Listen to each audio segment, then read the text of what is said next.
When it comes to happiness, there may be some wisdom to the fake it till you make it advice. Specifically, there's now research suggesting that a smile, even a fake one, can actually make you feel better. Yes, even a fake smile can trick your brain into thinking you're happy. Smiling sends a signal to your brain to release feel-good neurotransmitters like dopamine and serotonin, which can help boost your mood and reduce feelings of anxiety. But it's not just about faking it. Cultivating genuine happiness and fulfillment through smiling involves a deeper psychological shift, one that involves focusing on the positive in everyday situations and letting go of negative thoughts and emotions. So the next time you're feeling anxious or down in the dumps, try smiling. It may feel awkward at first, but your brain will thank you for it. The conventional understanding is that we smile because we are happy, but cognitive neuroscientists have suspected for years that it may also work the other way around. We feel happy because we are smiling. In other words, our facial expressions can influence our internal experience of emotions. While most people know that Botox injections prevent the person from fully expressing their emotions, it turns out it also prevents them from experiencing those emotions themselves and recognizing and understanding the emotions of others. This makes sense. Our facial expressions have evolved as part of our emotional and communicative makeup, and if our faces are frozen, it's likely others can't register, for example, that we feel surprised or angry. The feedback facial hypothesis, however, takes things a step further. One study in the journal Emotion had half of the participants receive a facial filler that paralyzed the facial muscles, and the other half an injectable that didn't paralyze the muscles. Each group was then asked to watch movie clips and report their emotional responses. Those who had received the paralyzing Botox injections actually reported dampened responses compared to the other group. What does this tell us? That our outward facial expressions and our inward emotional experiences are interrelated, and that if we can't smile, we may actually not be able to feel happy.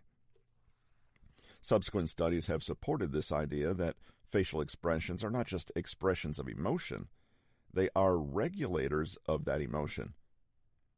This would explain why a study in the Journal of Psychiatric Research in 2012 found that subjects treated with Botox in key areas appeared to experience fewer depression symptoms because they could no longer frown. Researcher Justin Kim made a fascinating addition to this line of research.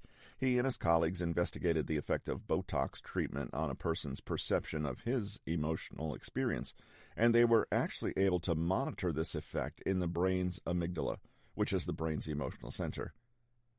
Kim et al.'s research suggests that the amygdala is sensitive to facial feedback and that the ability to smile is a big part of expressing happiness, feeling that happiness, and understanding the happiness of others.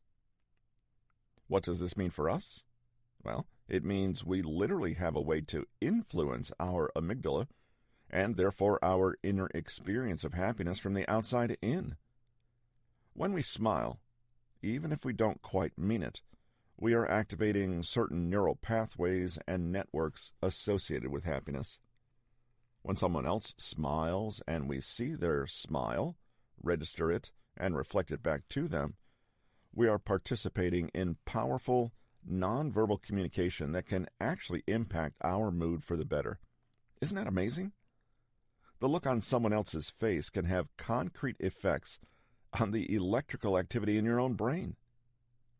Even if you're feeling low, smile. Smile at others, and you might be surprised just how easily you are tricked into actually feeling that happiness. If you feel phony smiling when you don't feel happy, don't worry. Research led by Dr. Fernando Marmolejo Ramos at the University of South Australia found that faking it really does have real-world benefits. The research scenario went like this. Participants were asked to hold a pen between their teeth, which forces a kind of covert smile, i.e., a fake one that nevertheless enlists all the muscles needed for a genuine smile. Then the participants were offered a range of stimuli, and their brains were observed. Again, the amygdala was seen to be influenced.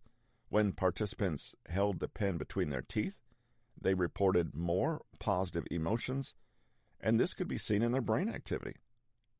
What's more, the covert smile changed the way they perceived other people's facial expressions. When your muscles say you're happy, you're more likely to see the world around you in a positive way, said Marmolejo Ramos. The activated smile muscles appeared to stimulate the amygdala and then created positive emotional feeling states. It's as though our muscles are telling our brain, "You're happy.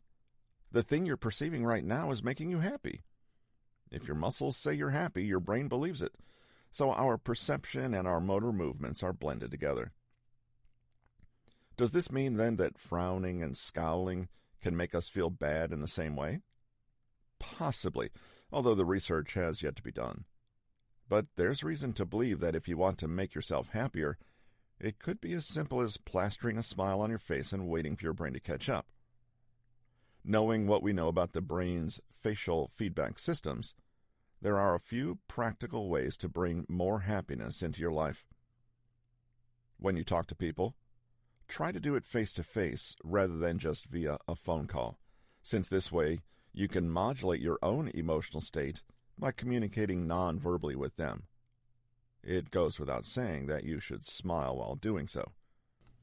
The Anxiety Cure: 37 science-based 5-minute methods to beat back the blues, stay positive, and finally relax.